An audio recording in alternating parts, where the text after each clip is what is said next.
Wah, wah. A tiny, adorable cry echoed through the delivery room. You did wonderfully. It's a healthy baby girl, the midwife said. I felt tears rolling down my cheeks. It had been difficult labor. From the first contraction to delivery, it took nearly 3 days. I had cried out, "I can't take it anymore," countless times, but the midwife encouraged me, saying, "You're becoming a mother. This won't end until you push that baby out." Finally, I managed to give birth. My body was completely exhausted. I couldn't move anymore and lost consciousness. When I woke up, it was the evening of the next day. I must have used up all my energy. I had been sleeping for a long time. Looking to my side, I saw a tiny baby in a bassinet.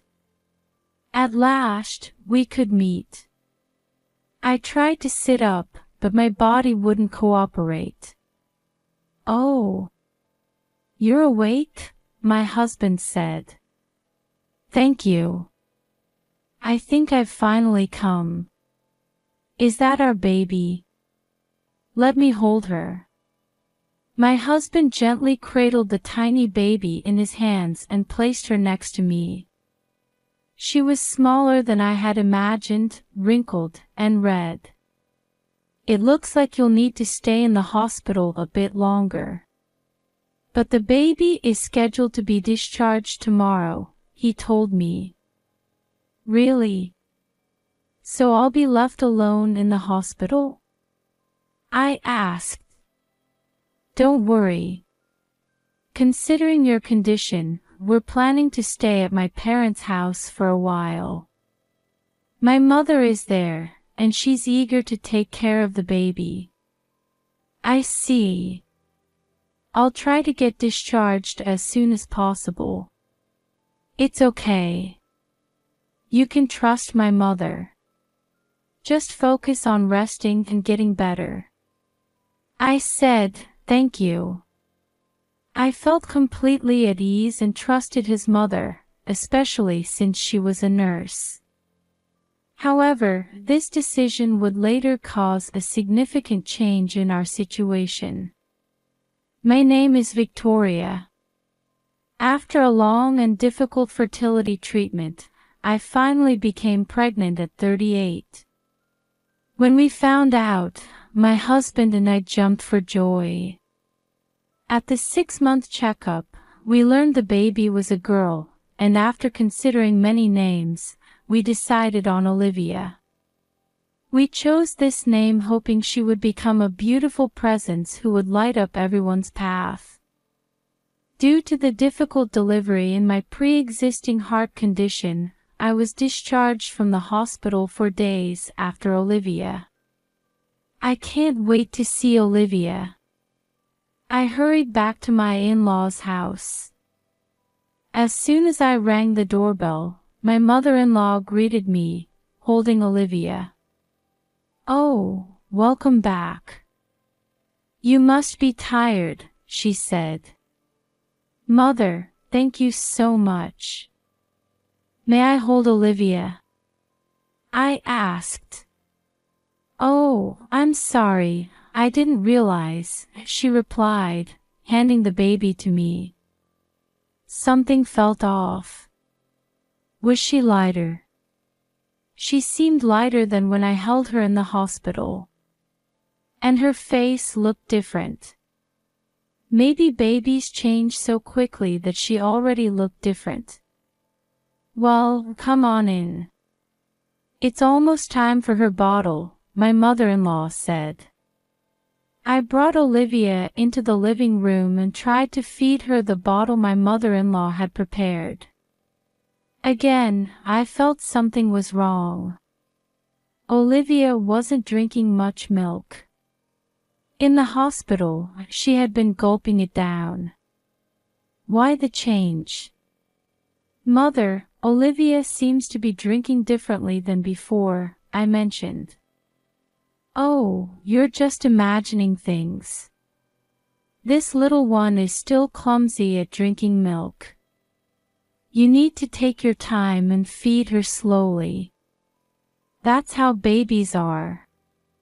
They might gulp it down right after birth, but some stop drinking altogether after about a month." My mother-in-law had experience with childbirth and was a nurse. I figured she couldn't be wrong, so I tried to push away my vague anxieties and trust her. That night, Olivia's cries were weak, and she barely drank any milk. Something was definitely off. I decided to talk to my husband about it. "Honey, I think something's wrong with Olivia. I think she might be sick. I want to take her to the doctor," I told him. He seemed flustered by my words. "There's no need for that. You're just overthinking things. You're still tired. You're being overly worried. Mom said she's fine, so she's fine. Mom has experience with childbirth and raising kids. You can trust her. There's no need to go to the hospital." My husband raised his voice. I was shocked, having never seen him like this before. Why was he so against it? Even if there was nothing wrong, going to the hospital for a checkup would put my mind at ease. My mother-in-law came in, startled by my husband's loud voice. "What's going on? Why are you shouting? You'll scare Olivia," she said. "Victoria says Olivia seems off and wants to take her to the hospital." "I told her she's worrying too much," my husband explained. "Oh, Victoria. You're still tired. This child is Olivia. She's very healthy. Besides, some babies don't drink much milk," my mother-in-law added. Being told I was tired by both my husband and mother-in-law made me wonder if they were right. I looked at Olivia's face. Something still seemed different. I insisted, "I'm taking her to the hospital." I quickly gathered the baby supplies and got in the car, heading to the hospital. My husband tried to stop me, saying, "Hey, wait." But I decided to trust my maternal instincts. I explained to the doctor how Olivia seemed different from when she was born. He performed a thorough examination, including palpation and visual inspection. There are some concerning points. Let's do some more detailed tests," he said, taking little Olivia away. I knew it. I was overwhelmed with anxiety. There had been no problems at the 1-month checkup, so why now? A few days later, I went back to the hospital to hear the test results. Olivia has a congenital heart condition. Without surgery, she won't live long. I recommend immediate surgery, the doctor said. My world went dark. My daughter was sick. Doctor, I don't think that's possible. There were no problems during my hospital stay after giving birth or at the 1-month checkup. Isn't this a mistake? I understand you want to believe it's a mistake, but this is the reality. I think it's best if you prepare yourself for the surgery, the doctor said, handing me the test results. As I looked at the paper, I noticed something strange. Doctor, I don't think these are Olivia's test results. Olivia's blood type should be O, but this says AB, I pointed out. The doctor looked at the paper again, confirming it said AB. My blood type is O, and my husband's is O. So Olivia can only be O, I explained. The doctor said, that is strange, and continued, but these are definitely Olivia's test results. Either your blood types are incorrect, or Olivia might have a rare blood type. We can confirm with a genetic test. It will be entirely at your expense. Would you like to proceed? It would be good to clarify before the surgery, as we'll need to do blood transfusions. I'll discuss it with my husband first, I replied. All right. Shall we admit Olivia to the hospital today?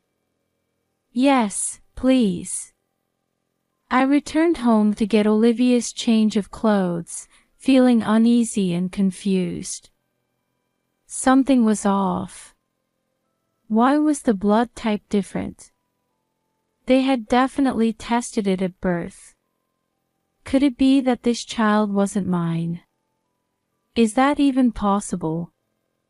When I got home, my husband was waiting anxiously. How did it go? He asked. Olivia has a congenital heart condition. She's been admitted to the hospital, I replied. Then I gathered my courage and asked, Honey, are you hiding something from me? About Olivia. My husband laughed, saying, What would I be hiding from you? I mustered up the courage to ask, Is that child really ours? My husband's movements froze for a moment. I didn't miss the flash of seriousness on his face. Then he started laughing again. What are you talking about? Have you been watching too many dramas? If she's not our child, whose child would she be? I guess you're right, but don't say such foolish things. I continued, but Olivia's blood type came back as AB in this recent test. You and I are both O. And when she was born, we were told Olivia's blood type was O, remember? My husband's mood gradually worsened. Then he burst out angrily, That's enough. Could Olivia have a rare blood type? Do you dislike Olivia that much? Seeing my husband's anger, I decided to go ahead with the genetic test. I returned to the hospital with Olivia's belongings. Olivia was sleeping peacefully. I stared at her face. Who is this child? If she's not mine, whose child is she? On the other hand, after spending several months together, I had grown attached to Olivia, and part of me was hoping, Please be my child. I had already become this child's mother. The genetic test was over quickly, and the results came surprisingly fast. I had asked the doctor to let me hear the results alone. Somehow, I felt that if my husband or mother-in-law were there, they might interfere or try to hide something. The genetic test results show that this child is not your biological daughter, the doctor said. I felt the world go dark around me. I couldn't speak. Then the doctor continued, However, you're not completely unrelated. You're probably relatives, perhaps cousins. Relatives. I pictured the faces of my relatives one by one. Then my thoughts suddenly stopped. My sister-in-law. She had given birth around the same time as me. Could it be? But why would they need to do such a thing? It was the only explanation I could think of. My mind was in chaos. The doctor looked at me worriedly and asked, Are you all right? Yes, I'm fine. I'm sorry. There's something I need to check. I'll be going home for a bit, I said. I asked the nurse to look after Olivia for a while and headed to my sister-in-law's house. The doorbell rang, and I heard a high-pitched "coming," along with a baby's loud cry. "Oh, Victoria, it's been a while. Are you feeling better?" "Please, come in," my sister-in-law said. "I'm sorry for coming suddenly." "There's something I need to confirm," I replied. Inside, a baby was crying loudly. "I'm sorry." "It's feeding time," she said as she started feeding the baby. Unlike Olivia, this baby latched on strongly, gulping down the milk with satisfaction. Have you gotten used to childcare? It's tough, isn't it? But when your daughter is healthy, it gives you energy too.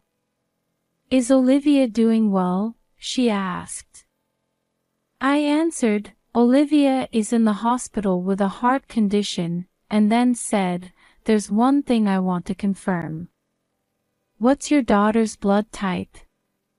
My sister-in-law, still holding the baby, turned her back to me as if she didn't want to meet my eyes. I think it was AB, she said hesitantly. I see. Can I see your mother-child health handbook? Huh? Why? Victoria, what's going on? What do you want to know? I want to confirm if that child is really yours. My sister-in-law laughed nervously. What are you talking about? Are you suggesting this child isn't mine? Don't be ridiculous. If that's the case, you should be able to show me the handbook, right? Reluctantly, she showed me the handbook. There, along with the blood type AB, was a note about congenital heart disease. So that's how it is. I felt anger bubbling up inside me. That child is my daughter Olivia, isn't she? Why did you switch them? My sister-in-law seemed to realize she couldn't escape anymore. My mother told me to do it, she confessed. What? Your mother. When I found out my baby had a congenital heart condition and I was feeling down, she brought this baby. She said to become this child's parent now, so I wouldn't have to struggle with caregiving in the future. I couldn't believe what I was hearing. It was like something out of a drama. Switching babies. Unthinkable. And all because their child was sick. My husband knows about this too, doesn't he? Yes. Mother and my brother proposed it together. I thought this healthy, cute baby was better than a weak one who barely drank milk. So while you were in the hospital, I decided to take this child. Do you realize what you're saying? Are you even a mother? Because I'm a mother, I thought it was better this way. It's easier to raise a healthy child. What's wrong with that? We're all related, and the babies were born around the same time. What? How can you say that's okay? I was furious. Children aren't objects. It's unforgivable for adults to abandon their own child or steal someone else's child for their own convenience. Your real daughter is fighting heart disease right now. Doesn't that hurt you? It has nothing to do with me anymore. I'm this child's parent now. No, that child is mine. She's Olivia. I'm taking her back. I tried to forcibly take my daughter back from my sister-in-law. She resisted and bit my arm. Ouch! What are you doing?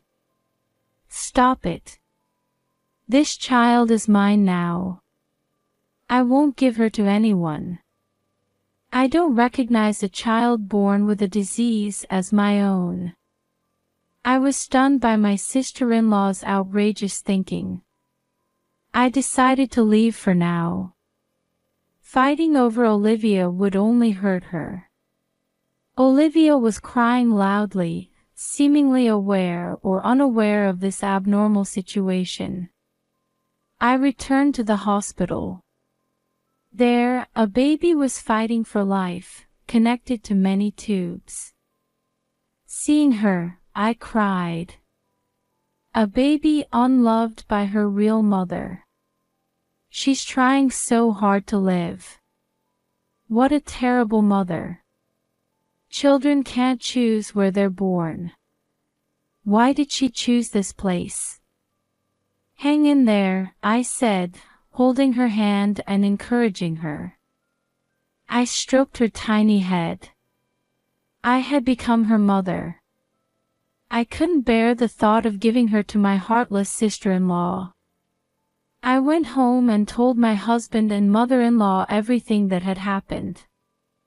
That the baby at my sister-in-law's house was my daughter Olivia. That my sister-in-law had switched the babies while I was in the hospital because her child was sick. My husband clicked his tongue. That idiot, she should have kept her mouth shut. What a stupid sister. Really, why did she have to talk? Victoria, don't make such a fuss over this, my mother-in-law said. This? Is having your child switched this? This parent and child are crazy. I felt fear beyond anger. Victoria, it's fine, isn't it? My sister's husband cheated and left her, so she's raising the child alone. She thought it would be better to have a child that doesn't need much care, my husband said. That's right. You have me and my son, don't you?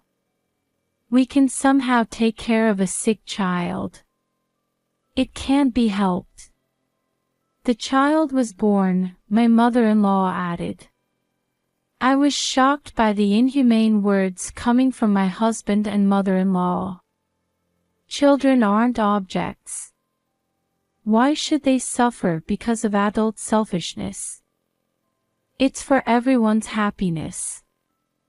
If we don't tell the children, they'll never know. You know the saying, the hand that rocks the cradle is the hand that rules the world, my husband said. I never thought my husband was this kind of person. I had wanted his child so badly. I had worked so hard with fertility treatments, wanting to bear the child of the man I loved. To think he was this kind of person. This family doesn't deserve to raise children. With this thought, I went to consult a lawyer. Together with the lawyer, I discussed what would be best. We reached a conclusion. First, I would divorce my husband.